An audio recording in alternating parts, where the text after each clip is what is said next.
अस्सलामुअलैकुम students, welcome back to my channel Master Study Zone. आज के हम अपने इस वीडियो में बायोलॉजी की 9th क्लास के न्यू बुक के चैप्टर नंबर 2 बायोडाइवर्सिटी को डिटेल के साथ इसके टॉपिक को डिस्कस करेंगे वन बाय वन।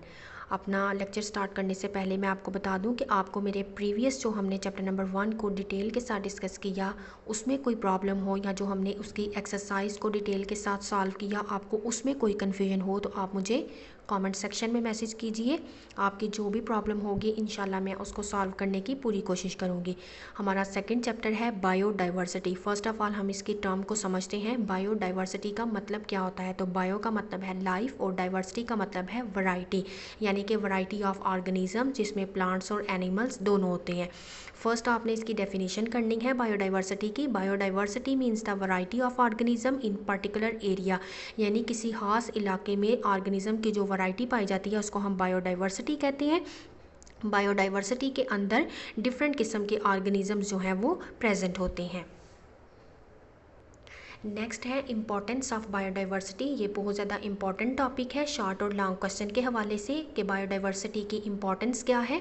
तो बायोडाइवर्सिटी बहुत ज़्यादा इसेंशियल रोल प्ले करती है ह्यूमंस की सर्विसेज में, और इसके अलावा प्लानट के ऊपर भी ये बहुत ज़्यादा, हमारे प्लानट में जो बायोडाइवर्सिटी है वो हमें बहुत सी, हमारे लिए बहुत ज़्यादा इसेंशियल है। और उसके क्या बेनिफिट्स हैं, क्या फ़ायदे हैं, उनको हम देख लेते हैं। फर्स्ट तो ये है, अगर आपको शॉर्ट क्वेश्चन में आए कि आप इम्पॉर्टेंस लिखें बायोडाइवर्सिटी की, तो आपने शॉर्ट क्वेश्चन में बायोडाइवर्सिटी की इंपॉर्टेंस में इसके पॉइंट्स भी आप लिख सकते हैं, जिसमें यह है कि बायोडाइवर्सिटी इंपॉर्टेंट इसलिए है, एक तो इकोसिस्टम स्टेबिलिटी के हवाले से, second one climate regulation, third natural resources and fourth one है इकोनॉमिक बेनिफिट्स। लेकिन अगर लॉन्ग में आए इसकी आपको बेनिफिट्स आए तो आप इसके बेनिफिट्स लॉन्ग में लिखेंगे। फर्स्ट है इकोनॉमिक जो है वो स्टेबिलिटी के, किस तरह से ये इकोनॉमिक पॉइंट ऑफ व्यू से इकोसिस्टम को किस तरह से ये स्टेबल रखती है।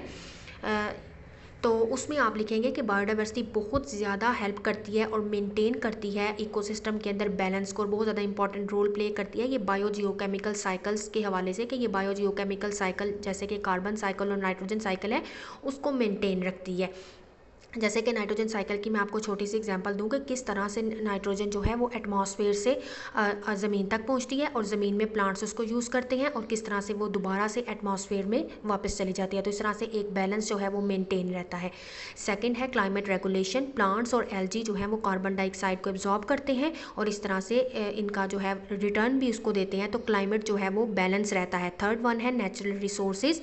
बायोडाइवर्सिटी जो है वो वास्ट वैरायटी के अंदर जो है वो एक बहुत ज़्यादा बड़े पैमाने पे बायोडाइवर्सिटी हमें प्रोवाइड कर रही है रिसोर्सेज, इसमें फूड, मेडिसिन वगैरह हैं, इसके अलावा बिल्डिंग मटेरियल्स हैं और फ्यूल्स हैं।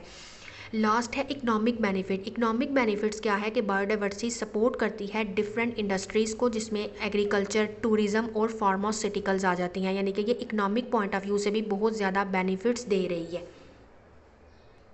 नेक्स्ट है क्लासिफिकेशन। तो आप इसको पहले शॉर्ट क्वेश्चन के हवाले से देखेंगे, what is mean by classification. तो नेक्स्ट आप डेफिनेशन में लिखेंगे कि क्लासिफिकेशन बेसिकली क्या है। तो मैंने वो मार्क भी कर दिया कि क्लासिफिकेशन जो है वो एक ऐसा प्रोसेस है जिसमें ऑर्गेनिज्म को डिवाइड किया जाता है ग्रुप और सब ग्रुप्स के अंदर, उनकी सिमिलैरिटीज़ और उनके जो अंदर डिफरेंसेस हैं उनकी बेस पे। इसके अलावा जो मैंने अंडरलाइन की हैं वो आपका एमसीक्यूज़ के हवाले से बहुत ज़्यादा इंपॉर्टेंट है कि तकरीबन जो है वो 2 मिलियन काइंड्स के ऑर्गेनिज्म जो हैं वो पाए जाते हैं हमारे प्लानट पे, जिसमें से 0.5 मिलियन काइंड्स के प्लांट्स हैं और 1.5 मिलियन काइंड्स के एनिमल जो है वो प्रेजेंट है। तो इसी वजह से क्लासिफिकेशन बहुत ज़्यादा ज़रूरी है।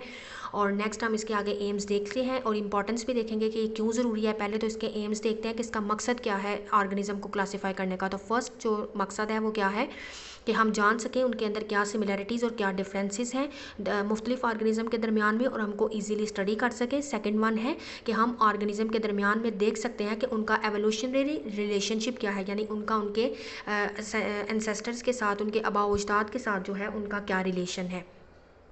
नेक्स्ट हम देखते हैं कि उनकी एडवांटेज क्या है क्लासिफिकेशन के, कि अगर हमने ऑर्गेनिज्म को क्लासीफाई कर दिया है ग्रुप्स और सब ग्रुप्स में तो हमें फ़ायदा क्या मिल रहा है।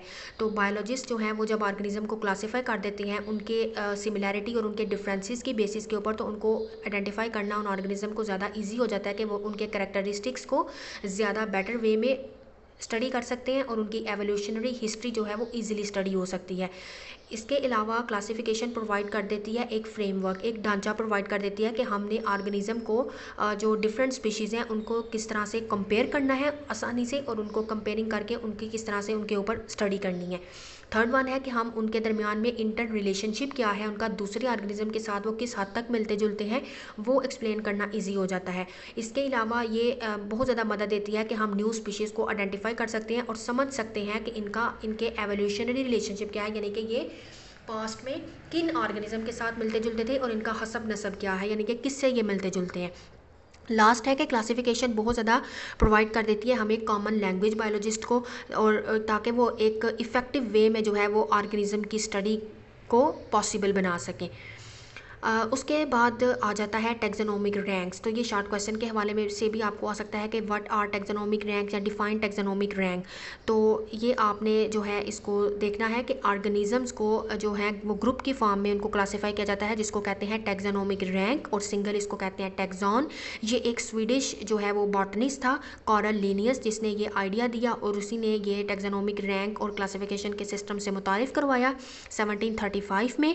और लिनियस ने ही सजेस्ट किया था कि 7 टेक्सोनोमिक रैंक्स उसने दिए थे, जिसमें kingdom, phylum, class, order, family, genus and species थी। अगर हम इसके 7 रैंक्स को डिटेल के साथ डिस्कस करें तो फर्स्ट आता है डोमेन, जो कि एक हाईएस्ट रैंक है। इसमें ऑर्गेनिज्म को डिवाइड किया जाता है मेनली 3 में फर्दर, जिसमें आर्चिया, बैक्टीरिया एंड यूकैरिया है। किंगडम की बात करें तो किंगडम को फर्दर 2 किंगडम में डिवाइड किया जाता है, जिसमें हमारे पास आते हैं kingdom Animalia, Plantae, Fungi and Protista. Next आ जाता है आगे हमारे पास जो है वो आता है फाइलम। तो फाइलम में हमारे पास क्या है, फाइलम में किंगडम को मज़ीद सब डिवाइडेड किया जाता है, उसको फाइला में। नेक्स्ट फिर क्लास है, फाइलम को फिर फर्दर डिवाइड किया जाता है तो वो क्लास में आ जाती है। ऐसे ही क्लास को फर्दर करेंगे तो वो रिलेटेड ऑर्डर्स बनेगा, और नेक्स्ट इसी तरह से family, genus and then species. Next अगर हम हिस्ट्री देखें क्लासिफिकेशन की, कि क्लासिफिकेशन की हिस्ट्री क्या है, तो क्लासिफिकेशन की हिस्ट्री जो है वो इस तरह से है कुछ कि ग्रीक फिलासफर अरिस्टोटल जो है उसने फर्स्ट ऑर्गेनिज्म को क्लासीफाई उसने किया था, और 2 ग्रुप में किया था, प्लांट एंड एनिमल्स में। और ये हिस्ट्री आपको MCQs के हवाले से मोस्ट इंपॉर्टेंट है, मोस्टली बोर्ड के पेपर में MCQs जो है वो यहाँ से पूछा जाता है, बहुत ज़्यादा इंपॉर्टेंट है। सेकंड वन है कि अबू उस्मान उमर अल जाहिज़, ये बारहा ये MCQs आ चुका है कि इसकी क्या जो है वो क्लासिफिकेशन के हवाले से इसका क्या किरदार था, क्या रोल था। तो इसने 350 स्पीशीज़ जो है एनिमल की, उनकी करैक्टरिस्टिक्स को जो है वो डिस्क्राइब किया था। इसके अलावा इसने बहुत सी किताबें लिखी थी आंट्स की लाइफ के ऊपर। इसके अलावा इटालियन बोटानिस्ट जो है एंड्रिया सिसल्पिनिया, इसने प्लांट्स को डिवाइड किया था 15 ग्रुप्स में और उनको नाम दिया जेनरा का। फ्रेंच बोटानिस्ट ने इसी तरह इंट्रोड्यूस करवाया था टैक्सा, क्लास और स्पीशीज़ से। तो इस तरह से जो है वो टॉर्नी फॉर्ट ने 1656 में इसकी जो है वो बर्थ थी, और इसने इस इराज में जो है वो इंट्रोड्यूस करवाया था अब क्लास स्पीशीज़ और टैक्सा से। और नेक्स्ट लास्ट है स्वीडिश बायोलॉजिस्ट, तो ये कार्ल लिनियस जो है, इसने 1707 से 1778 तक जो काम किया, इसने बहुत से टेक्सोनोमिक हायरार्की ऑर्गेनिज्म के अंदर जो है इसने क्रिएट करवाई टेक्सोनोमिक हायरार्की, और देन उसको 7 टैक्सा में डिस्क्राइब किया, जिसमें था kingdom, phylum, class, order, family, genus and then species. Next हमारे पास है स्टूडेंट 2 किंगडम क्लासिफिकेशन सिस्टम। तो ये भी शॉर्ट क्वेश्चन के हवाले से इंपॉर्टेंट है, मेनली इसमें 2 शॉर्ट क्वेश्चन बनते हैं। फर्स्ट वन मैंने मेंशन किया है डिफरेंट बिटवीन ऑटोट्राफ एंड हेटरोट्राफ। तो ऑटोट्राफ वो ऐसे ऑर्गेनिज्म को बोला जाता है जो अपनी खुराक खुद प्रिपेयर करते हैं, जस्ट लाइक इसके एग्जाम्पल में प्लांट्स आएंगे। और हेटरोट्राफ ऐसे ऑर्गेनिज्म है जो अपनी खुराक खुद तैयार नहीं कर सकते बल्कि वो दूसरों पर डिपेंड करते हैं, और इसमें एग्जाम्पल है एनिमल्स की। सेकेंड इसका क्वेश्चन जो इंपॉर्टेंट बनता है वो है drawback of 2 kingdom classification system, या क्या वजह थी कि 2 किंगडम क्लासिफिकेशन सिस्टम फेल हो गया था। तो इसकी वजह ये थी कि इसमें जो ऑर्गेनिज्म थे यूग्लिना, उसमें दोनों करैक्टरिस्टिक्स पाई जाती थी, प्लांट लाइक और एनिमल लाइक दोनों तरह से। तो इस वजह से ये डिसाइड नहीं हो पा रहा था कि यूग्लिना को प्लांट्स किंगडम में, प्लांटी में रखें या किंगडम एनिमेलिया में रखें। तो इसके लिए एक सेपरेट किंगडम जो है वो प्रपोज जो है वो ऐसे ऑर्गेनिज्म के लिए प्रपोज किया उन्होंने, और इस वजह से ये सिस्टम जो है ये क्लियरली डिफरेंस भी नहीं कर पा रहा था प्रोकैरियोट्स और यूकैरियोट्स के दरमियान में। नेक्स्ट है स्टूडेंट हमारे पास थ्री किंगडम क्लासिफिकेशन सिस्टम। तो ये 1866 में जर्मन जोलॉजिस्ट था अर्नेस्ट हैकल जिसने थ्री किंगडम को क्लासिफिकेशन सिस्टम को प्रपोज किया और उसने कहा कि इसमें यूग्लिना लाइक ऑर्गेनिज्म जो है उनको रखा जा सकता है। इसके अलावा इसमें प्रोकैरियोट्स भी इंक्लूड होते हैं जैसे कि बैक्टीरिया और आर्चिया। इस किंगडम प्रोटिस्टा में इसको उसने किंगडम प्रोटिस्टा बोला थ्री किंगडम क्लासिफिकेशन सिस्टम को, कि इसमें ये प्रोटिस्ट आ सकते हैं। इसके अलावा फंजाई जो है वो अभी स्टिल इंक्लूडेड थी किंगडम प्लांटी के अंदर ही। कुछ टेक्सोनॉमिस्ट डिसएग्री कर रहे थे कि फंजाई की ये पोजीशन नहीं है कि इसको किंगडम प्लांटी में रखा जाए, क्योंकि फंजाई रिजेंबल तो करती है प्लांट के साथ, लेकिन इसका दूसरा जो मोड ऑफ न्यूट्रिशन है वो हेटरोट्रॉफ भी है और ये अपना फूड जो है वो एब्जॉर्ब करती है, जबकि प्लांट अपना फूड खुद तैयार करते हैं। तो इसके अलावा फंजाई की सेल वॉल के अंदर सेलुलोज नहीं था उसकी सेल वॉल में, और उसकी सेल वॉल में क्या पाया जा रहा था, काइटन। इस वजह से ये भी इतना कोई हिट नहीं था three kingdom classification system. Next जो था फाइव किंगडम क्लासिफिकेशन सिस्टम, ये ज़्यादा ऑथेंटिक था, फिर इसको जो है वो एक्सेप्टेबल किया गया 1937 में। फ्रेंच बायोलॉजिस्ट ई चैटन ने सजेस्ट किया प्रोकैरियोटिक और यूकैरियोटिक की टर्म को, और रॉबर्ट विटेकर जो कि एक अमेरिकन इकोलॉजिस्ट था उसने 1969 में एक five kingdom classification system propose किया। ये सिस्टम जो है वो किस बेस के ऊपर था, इसमें यह था कि जो सेलुलर ऑर्गेनाइजेशन का लेवल है वो तो प्रोकैरियोटिक आते हैं, उसमें unicellular eukaryotic just like protista आते हैं, और बहुत से मल्टी सेलुलर यूकैरियोटिक आते हैं जिसमें प्लांट, फंजाई और एनिमल्स हैं। इसके अलावा मोड्स ऑफ न्यूट्रिशन के उसने 3 तरीके बताए कि ये इसके अंदर फिट आ सकते हैं, जिसमें फोटोसिंथेसिस भी है, एब्जॉर्प्शन भी है और इंजेक्शन भी है। तो इसमें फाइव किंगडम क्लासिफिकेशन सिस्टम को जो उसने फर्दर डिवाइड किया उसमें था kingdom Monera, kingdom protista, fungi, Plantae and animalia. Next अगर हम देखें कि थ्री डोमेन क्लासिफिकेशन सिस्टम क्या है, तो 1977 में अमेरिकन माइक्रोबायोलॉजिस्ट था कॉरल वोइसे, उसने जो है टेक्सॉन्स और डोमेन की टर्म के साथ मुतारिफ करवाया, और उसने कहा कि इसको ऑर्गेनिज्म को क्लासीफाई किया जाता है थ्री मेन डोमेन्स के अंदर, और वो कौन सी डोमेन्स हैं, वो हैं आर्चिया, बैक्टीरिया और यूकैरिया। अब हम इनको one by one further detail के साथ डिस्कस करते हैं। तो अगर हम डोमेन आर्चिया की बात करें तो डोमेन आर्चिया जो है वो ऐसे ऑर्गेनिज्म है जो बहुत पुराने हैं अर्थ के ऊपर, और ये प्रोकैरियोट्स हैं, बट इनकी सेल वॉल जो है उसके अंदर पेप्टाइडोग्लाइकन नहीं पाया जाता। और इसके अलावा ये यूनिक जो है वो लिपिड्स, इनकी सेल मेम्ब्रेन जो है उसमें यूनिक लिपिड पाया जाता है जो कि इनको इस काबिल बनाता है कि वो एक्सट्रीम इन्वायरमेंट में भी सर्वाइव कर जाते हैं, जैसे कि गर्म चश्मों में, नमकीन झीलों में, एसिडिक और अल्कलाइन वाटर के अंदर। इसके अलावा ये एग्जिस्ट करते हैं, ये मोर कॉमन इन्वायरमेंट के अंदर भी जस्ट लाइक सॉइल और ओशंस में भी एग्जिस्ट करते हैं। तो आर्चिया जो है ये इनका मोड ऑफ न्यूट्रिशन की अगर हम बात करें तो वो क्या है कि ये इनऑर्गेनिक कंपाउंड से अपनी एनर्जी लेते हैं, जैसे कि सल्फर और अमोनिया से। इसके अलावा कुछ ग्रुप्स जो हैं वो फोटोसिंथेसिस भी परफॉर्म करते हैं but do not produce oxygen, ये ऑक्सीजन प्रोड्यूस नहीं करते। नेक्स्ट जो है इनके अगर हम देखें कि डोमेन आर्चिया के अंदर जो किंगडम है इनके अंदर जो है ये 3 फर्दर इनको जो डिवाइड किया गया है वो है एक तो किंगडम आर्चियोबैक्टीरिया, और किंगडम आर्चियोबैक्टीरिया और बैक्टीरिया जो है ये इस किंगडम में आते हैं। और इसके अलावा आर्चियोबैक्टीरिया के एग्जाम्पल में इंक्लूड होते हैं मैथोजेंस, इसके अलावा जो है वो हेलोफाइल्स आते हैं, थर्मोफाइल्स आते हैं और एसिडोफाइल्स जो हैं ये आप इनकी एग्जांपल में लिख सकते हैं कि जो मिथेनोजेंस हैं ये प्रोड्यूस करते हैं मीथेन एज बाय प्रोडक्ट, और हेलोफाइल्स जो हैं ये साल्टी, एक्सट्रीम साल्टी इन्वायरमेंट में भी ज़िंदा रह सकते हैं, जबकि थर्मोफाइल जो है ये थर्म मतलब के टेम्परेचर तो गर्म चश्मों में ये रहते हैं। एसिडोफाइल जो है ये एक्सट्रीमली एसिडिक इन्वायरमेंट में रह सकते हैं। नेक्स्ट अगर हम बात करें तो वो है डोमेन बैक्टीरिया। अब बैक्टीरिया के देख लेते हैं कि बैक्टीरिया और साइनोबैक्टीरिया डोमेन बैक्टीरिया के अंदर ही आते हैं। ये प्रोकैरियोट्स हैं, इनकी सेल वॉल पेप्टाइडोग्लाइकन की बनी होती है, और ये तमाम इन्वायरमेंट जैसे कि सॉइल, वाटर, एयर और यहाँ तक कि ऑर्गेनिज्म की बॉडीज़ के अंदर भी प्रेजेंट होते हैं in the form of parasites. इसके अलावा ये यूनिसेलुलर होते हैं और सॉलिटेरी होते हैं, बहुत सी सॉलिटेरी पोजीशंस में ये रहते हैं, और कुछ जो हैं वो चेन, कुछ अलग भी रहते हैं यानी कि तनहा रहते हैं, और कुछ चेन, क्लस्टर और कॉलोनीज़ की फॉर्म में रहते हैं। तो बहुत से जो हैं वो हेट्रोट्रॉफिक हैं, अपनी खुराक खुद तो ये तैयार नहीं करते, लेकिन कुछ हैं जो कि फोटोसिंथेसिस को कैरी आउट करते हैं क्योंकि उनके पास क्लोरोफिल होता है। और इसके अलावा बैक्टीरिया के ये बैक्टीरिया डिजीज़ काज करते हैं, और कुछ बैक्टीरिया बहुत ज़्यादा बेनिफिशियल भी हैं, जैसे कि जो डिकम्पोजर बैक्टीरिया हैं ये इंपॉर्टेंट रोल प्ले करते हैं न्यूट्रिएंट को रिसाइकल करने में।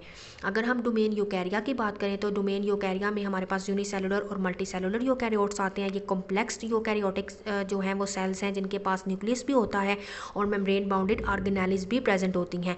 इसमें जो है वो हमारे पास इस डोमेन में, डोमेन यूकैरिया में आते हैं प्रोटिस्टा, फंजाई, प्लांट और एनिमल्स।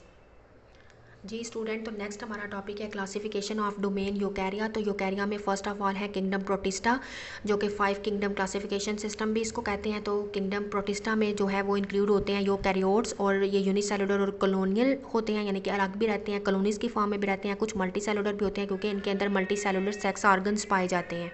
और स्टूडेंट, मैं साथ में आपको बता दूं कि जितना जितना आपको ब्रैकेट में नज़र आ रहा है जो मैंने मार्क किया है, इतना आप इजीली इसको याद कर सकते हैं। लॉन्ग क्वेश्चन के हवाले से भी ये इंपॉर्टेंट है। इसके अलावा जो है कि इनको ये सिंपल मल्टी सेलुलर इस वजह से है कि इनके पास जो है वो multicellular sex organ present नहीं है। इनकी 3 टाइप्स हैं, जिसमें आते हैं plant like protist, animal like protist और fungus like protist. Plant like protist में क्या होगा कि इनकी सेल वॉल जो है वो सेलुलोज की बनी होगी, इनके पास जो है वो क्लोरोफिल होगा इनके क्लोरोप्लास्ट के अंदर, और ये ऑटोट्रॉफ है, अपनी फूड खुद तैयार कर सकते हैं। इसके एग्जाम्पल में यूग्लिना और डायटम्स आते हैं। एनिमल लाइक प्रोटिस्ट की बात करें तो इनमें प्रोटोजोन्स हैं, ये हेट्रोट्रॉफ है, अपनी फूड खुद प्रिपेयर नहीं कर सकते और फूड को क्या करते हैं, दूसरों से इंजेस्ट करते हैं। और इनकी cell wall, their cell have no cell wall, इनकी सेल वॉल के अंदर कोई सेल वॉल नहीं। अमीबा और पैरामीशियम इनकी कॉमन एग्जाम्पल हैं। आपको नीचे डायग्राम में भी नज़र आ रहा है यूग्लिना, और ये आपको पैरामीशियम जो है ये नज़र आ रहा है। बिल्कुल ये जूते के सॉइल की तरह इसकी जो है वो शेप होती है। इसके अलावा नेक्स्ट आते हैं फंगस लाइक। फंगस लाइक में हमारे पास आ जाते हैं मोल्ड्स वगैरह, जिसमें ये स्लाइम मोल्ड्स की आपको डायग्राम उन्होंने दिखाई है। ये न्यूट्रिएंट्स को एब्जॉर्ब करते हैं, ये डेड और डिकाइंग ऑर्गेनिक मैटर पे ऊपर जो है वो फीड करती हैं। इनकी सेल वॉल सेलुलोज से बनने की बजाय काइटन की बनी होती है, क्योंकि फंजाई की सेल वॉल काइटन की बनी होती है। इसके एग्जाम्पल में स्लाइम मोल्ड्स और वाटर मोल्ड्स जो है ये इनकी कॉमन एग्जाम्पल है। अगर हम किंगडम फंजाई की बात करें तो किंगडम फंजाई जो है ये हेट्रोट्रॉफिक है, अपनी खुराक को तैयार नहीं कर सकती। इसका मोड ऑफ न्यूट्रिशन इंजेस्ट करना है दूसरे एनिमल और प्रोटिस्ट से, अपनी फूड इंजेस्ट करती है और गले सड़े मवाद के ऊपर जो सराउंडिंग में होता है उसके ऊपर से ये फूड को एब्जॉर्ब कर लेती है। इसकी सेल वॉल काइटन की बनी होती है, और ये मोस्टली फंजाई मल्टी सेलुलर है, जिसमें इसके एग्जांपल में मशरूम आ जाते हैं, रस्ट, स्मर्ट्स वगैरह आ जाते हैं। और यूनिसेलुलर फंजाई की बात करें तो उसमें एग्जांपल में आती है यीस्ट। नेक्स्ट अगर हम स्टूडेंट बात करें किंगडम प्लांटी की, तो प्लांट्स के अंदर ये it include plants which are eukaryotic. ये यूकैरियोटिक है, मल्टी सेलुलर ऑर्गेनिज्म है, इनकी सेल वॉल सेलुलोज से बनी होती है, ऑटोट्रॉफिक है। आप जानते हैं कि प्लांट अपनी खुराक खुद तैयार करते हैं फोटोसिंथेसिस के प्रोसेस के थ्रू। इनके अंदर multi cellular sex organs present होते हैं जो कि सेक्सुअल रिप्रोडक्शन करते हैं, देन इनमें एम्ब्रियो बनता है। ए सेक्सुअल रिप्रोडक्शन भी इनके अंदर होती है, और जिसमें वेजिटेटिव पार्ट्स इनके जो है वो कॉमन होते हैं। इनके एग्जाम्पल में मॉसेस, फर्न्स, कॉनिफर्स और फ्लावरिंग प्लांट्स जो हैं वो आते हैं। किंगडम एनिमिलिया की बात करें तो ये इसके अंदर एनिमल्स ही प्रेजेंट होते हैं जो कि यूकैरियोटिक और मल्टी सेलुलर क्या है, हेट्रोट्रॉफिक है, यानी कि ये अपनी खुराक को तैयार नहीं कर सकते, बल्कि अपनी खुराक जो है ये दूसरे ऑर्गेनिज्म से लेते हैं। और इनके अंदर जो है वो एम्ब्रियो डेवलप होता है, ये फूड को इंजेस्ट करते हैं, देन इसको डाइजेस्ट करते हैं अपनी बॉडी के अंदर। वर्टिब्रेट्स, इनवर्टिब्रेट्स एनिमल किंगडम के अंदर इंक्लूड होते हैं। वायरस की बात करें तो ये शॉर्ट क्वेश्चन के हवाले से इंपॉर्टेंट है कि डिफाइन वायरसेस या व्हाट आर वायरसेस। तो वायरसेस जो है वो अल्ट्रा माइक्रोस्कोपिक क्रिएचर्स है, ये बॉर्डर लाइन पे हैं, ये ना तो जिंदा हैं और ना ही मुर्दा है, ये लिविंग और नॉन लिविंग बॉर्डर लाइन पे हैं। ये ए सेलुलर होते हैं, इनकी सेल वॉल, इनके अंदर कोई सेल वॉल प्रेजेंट नहीं होती, कोई ऑर्गेनेली प्रेजेंट नहीं होती। इनके अंदर सिंपल जो है वो न्यूक्लिक एसिड, आरएनए, डीएनए होता है, जिसको प्रोटीन कोट ने इनको सराउंड किया होता है। उसके अंदर डीएनए और आरएनए प्रेजेंट होता है, और ये ना ही इनके अंदर कोई मेटाबॉलिज्म एक्टिविटी परफॉर्म हो रही होती है। अगर हम बात करें कि वायरस किस तरह से अपने नंबर को इंक्रीज़ करते हैं, अगर ये क्वेश्चन आता है तो ये इंक्रीज़ करते हैं इनके अंदर एक प्रोटीन की ये सिंथेसिस करने के लिए, और दूसरा ये अपनी तादाद को बढ़ाने के लिए। बहुत से वायरसेस जो हैं वो क्या होते हैं, पैरासाइट्स इन ऑर्गेनिजम्स होते हैं। पैरासाइट्स होते हैं वो एनिमल्स के, प्लांट्स के और बैक्टीरिया के। तो एक तो ये अपने प्रोटीन की सिंथेसिस के लिए, दूसरा अपनी तादाद को बढ़ाने के लिए ये क्या करते हैं, ये पैरासाइट्स बन जाते हैं, जैसे कि ऑर्गेनिज्म, प्लांट्स, एनिमल और बैक्टीरिया के। और वायरसेस जो हैं ये इंक्लूड नहीं है क्लासिफिकेशन सिस्टम में। क्यों? क्योंकि इनके पास जो है वो, जो हमारे पास 3 डोमेन्स हैं लाइफ के लिए, जो लाइफ के लिए 3 डोमेन्स होना ज़रूरी हैं, जो करेक्टरिस्टिक्स होना ज़रूरी हैं, वो इनके पास मौजूद नहीं है। नेक्स्ट एक स्टूडेंट शॉर्ट क्वेश्चन है कि what are prions and viroids. तो प्रायोन्स और वायराइड्स ये ए सेलुलर पार्टिकल्स हैं और इंक्लूड नहीं है क्लासिफिकेशन सिस्टम में। प्रायोन्स जो हैं ये बने होते हैं प्रोटीन के साथ सिर्फ, जबकि वायराइड्स जो हैं ये कंपोज हुए हुए हैं सर्कुलर आरएनए के साथ सिर्फ बने हुए हैं। और ये तमाम जितने भी पार्टिकल्स हैं प्रायोन्स और वायराइड्स, ये इन्फेक्शियस डिजीज़ हैं, इन्फेक्शन काज करती हैं, डिजीज़ काज करती हैं, जस्ट लाइक के ये वजह बनती हैं कैंसर की। नेक्स्ट अगर हम स्टूडेंट बात करें तो ये कोरोना वायरस जो मैंने हाईलाइट किया है ये आप इतना कर सकते हैं, शॉर्ट क्वेश्चन में आ सकता है, इन्होंने ये टॉपिक बीच में ऐड किया है। तो कोरोना वायरस आपको पता है आइडेंटिफाई हुआ था 2019 में चाइना की सिटी वुहान के अंदर, और ये एक पैनाडेमिक जो है वो एक वबा थी जो कि वजह बनी रेस्पिरेटरी इलनेस की, जिसको हम कोविड-19 कहते हैं। और ये वायरस प्राइमरीली स्प्रेड हुआ था थ्रू रेस्पिरेटरी ड्रॉपलेट्स के थ्रू, जबकि कोई इन्फेक्टेड पर्सन जो इन्फेक्ट हुआ है कोरोना से, जब वो खांसता था, छींकता था या बात करता था या सांस लेता था, उससे ये स्प्रेड होता था। इसके अलावा ये स्प्रेड होता था टच, उस सरफेस को टच करने से जो कि वायरस से ऑलरेडी कंटेमिनेटेड हो। तो इसकी प्रिवेंशन क्या थी कि मास्क वेयर करना जो है वो इस डिज़ीज़ को स्प्रेड होने से बचा सकता था। कॉमन इसकी सिम्टम्स की बात करें तो वो क्या थी, fever, cough, shortness of breath, fatigue यानी कि थकावट, बॉडी एचिस, इसके अलावा टेस्ट और स्मेल का लॉस हो जाना, और सोर थ्रॉट और हेडेक। तो ये आप इसको जो है वो शॉर्ट क्वेश्चन के हवाले से जितना मैंने हाईलाइट किया इतना आप इसको लिख सकते हैं। नेक्स्ट है बाइनोमियल नोमेनक्लेचर, बहुत ज़्यादा इंपॉर्टेंट टॉपिक है, शॉर्ट क्वेश्चन के हवाले से भी, लॉन्ग क्वेश्चन के हवाले से भी। तो फर्स्ट आपको शॉर्ट आ सकता है, what is binomial nomenclature. Great एक स्वीडिश बायोलॉजिस्ट था कार्ल लिनियस, जो कि फाउंडर ऑफ इस सिस्टम का बानी माना जाता है। उसने साइंटिफिक नेम दिए ऑर्गेनिज्म को, और बहुत ज़्यादा ज़रूरी थे देना साइंटिफिक नेम ऑर्गेनिज्म को। और क्यों ज़रूरी थे ये हम इसकी अहमियत को आगे देखते हैं। फर्स्ट जो पार्ट था नेम का वो जीनस था जो कि ऑर्गेनिज्म से बिलोंग करता था, और सेकंड पार्ट जो है वो उसका स्पीशी नेम होता था। तो साइंटिफिक नेम देना किसी भी ऑर्गेनिज्म को, उसको हम उस टर्म को हम बोलते हैं बाइनोमियल नोमेनक्लेचर। ये कुछ साइंटिफिक नेम दिए गए हैं, common name onion, potato, tomato, honey bee, tiger और ह्यूमन बीइंग का। तो ये आपने याद कर लेने हैं, इनके साइंटिफिक नेम बहुत ज़्यादा इंपॉर्टेंट है शॉर्ट और एमसीक्यूज़ के हवाले से।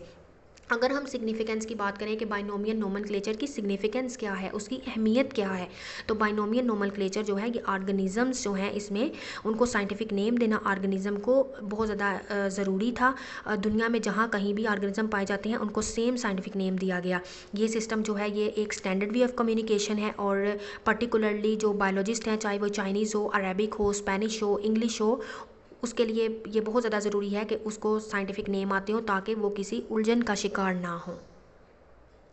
नेक्स्ट इस वजह से ज़रूरी था कि बहुत से ऑर्गेनिज्म आपको पता है कि उनके डिफरेंट नेम होते हैं, होते वो सेम ऑर्गेनिज्म है लेकिन डिफरेंट डिफरेंट इलाकों में उनके डिफरेंट डिफरेंट नेम होते हैं। जैसे कि प्याज है तो डिफरेंट रीजन में इसको गंडा, बासल और वासल्स भी कहा जाता है।